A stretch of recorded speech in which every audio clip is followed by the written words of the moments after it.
Well, hey guys, welcome to our YouTube channel ABP Class 11th, and today I'm going to make you stood in business studies after the first class that I have uploaded earlier. And today we are going to study from profession. Okay, so आप लोग profession से क्या समझते हैं?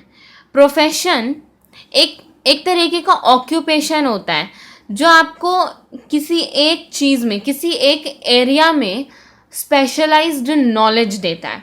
ठीक है, जो कि हम यूज़ कर सकते हैं इंस्ट्रक्शन करने में, गाइड करने में, एडवाइस करने में दूसरों को.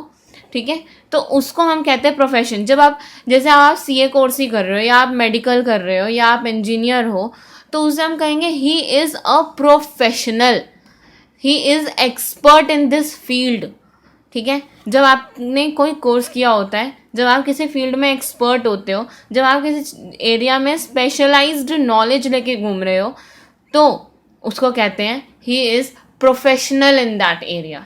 He is the professional of that particular thing. Okay, so now characteristics of profession. So what are the characteristics of profession? The very first is body of specialized knowledge and technique. तो जो सबसे पहला important feature हमारे पास आया है वो है body of specialised knowledge and technique. जैसा कि मैंने आपको बताया, कोई भी काम करने का टेक्निक जो होता है ना, वो उस प्रोफेशनल के पास होता है और किसी के पास नहीं होता. ठीक है, ऐसे ही कोई भी नहीं, कोई जैसे चार्टर्ड अकाउंटेंट और अकाउंटेंट में बहुत फ़र्क होता है, एक साइन का भी फ़र्क पड़ जाता है. नर्स और डॉक्टर में यही फ़र्क होता है, एक एमबीबीएस डॉक्टर और एक छोटे डॉक्टर में यही फ़र्क होता है, एक एमबीबीएस डॉक्टर और एक professional specialised doctor of some organ, उसमें अलग फ़र्क होता है.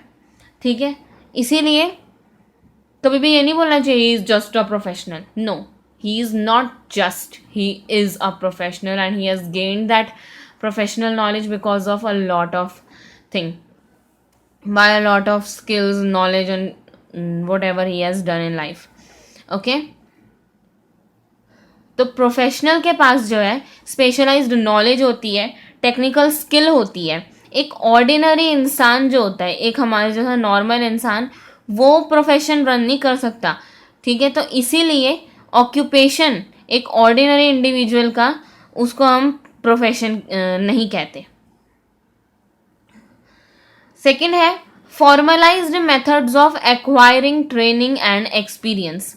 जब भी आप किसी प्रोफेशनल डिग्री को लेने की कोशिश करते हो, तो आपको हमेशा इंटर्नशिप, आर्टिकलशिप, इन चीज़ों पे भेजा जाता है for training purpose. Training purpose पे क्यों भेजा जाता है? ताकि आप उसके अंदर और पक्के हो सको, आपको एक्चुअली में वर्ल्ड में कैसे काम करना है आपको ये पता होना चाहिए. सो इसीलिए formalised methods of acquiring training and experience, एक फॉर्मल तरीका होता है प्रोफेशन में.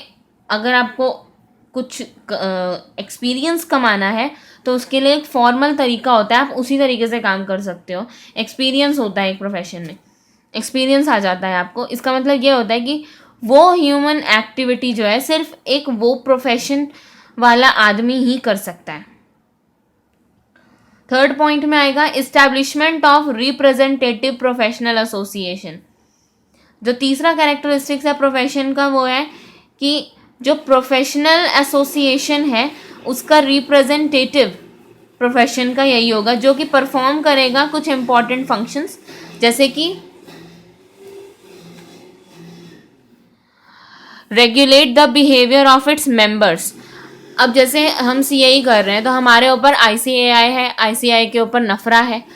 ठीक है, तो नफरा जो है वो सबके ऊपर नज़र रखती है ताकि उनका कोई भी मेंबर प्रोफेशनल मिसकंडक्ट ना करे. ठीक है, to create code of conduct for building the activities of its profession, of the profession. ठीक है, तो कोड ऑफ कंडक्ट का ये सीन है कि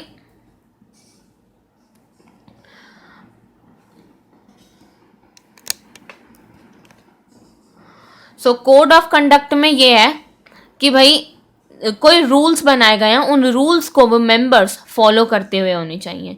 to build up and promote the image of its members as a professional, to prescribe minimum qualification of its members.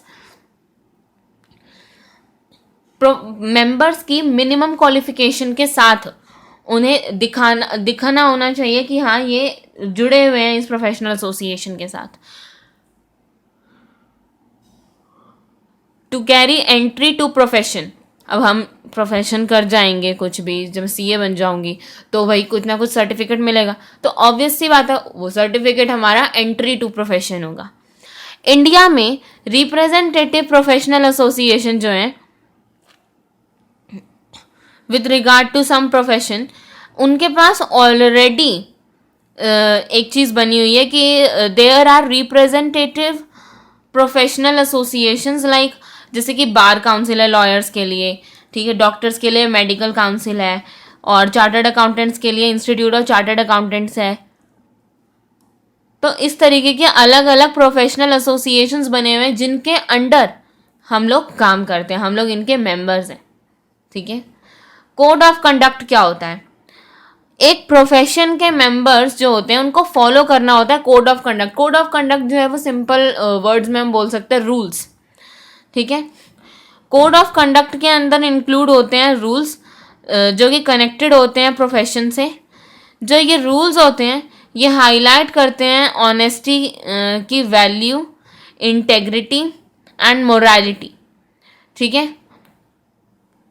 Code of conduct with respect to the professions like law, medical, CA, ये सब already prescribed है. आप इनके rules को तोड़ नहीं सकते. जो इनके रूल्स बने हुए हैं उनको आपको फॉलो करना ही है. इसी तरीके से आप एक प्रोफेशनल बन पाओगे, अपनी मर्जी चला के नहीं.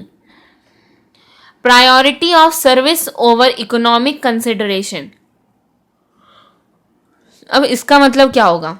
जैसे कि बहुत सारे बिजनेस एक्टिविटीज़ अडॉप्ट किए हुए हैं प्रोफेशन में, ठीक है, जिसमें कि हमें पैसा कमाना होता है, under which on the basis of a specialised knowledge एक को जो है प्रॉपर रेम्यूनरेशन मिलती है उसकी सर्विस दिए हुए के ऊपर.